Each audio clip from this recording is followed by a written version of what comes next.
State police say a tractor-trailer driver was drunk when he slammed into a parked cruiser at the Sturbridge Barracks.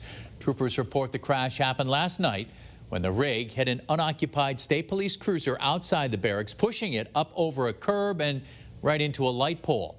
The tractor-trailer then drove over shrubs and circled behind the building in what troopers believe was an attempt to leave. But they stopped that driver moments later. Troopers say 50-year-old Timothy Dorsey of Pensacola, Florida, was unsteady on his feet at the time, had glassy eyes, and smelled of alcohol. He's charged with leaving the scene of property damage, operating under the influence of liquor, and negligent operation. No troopers or members of the public were injured.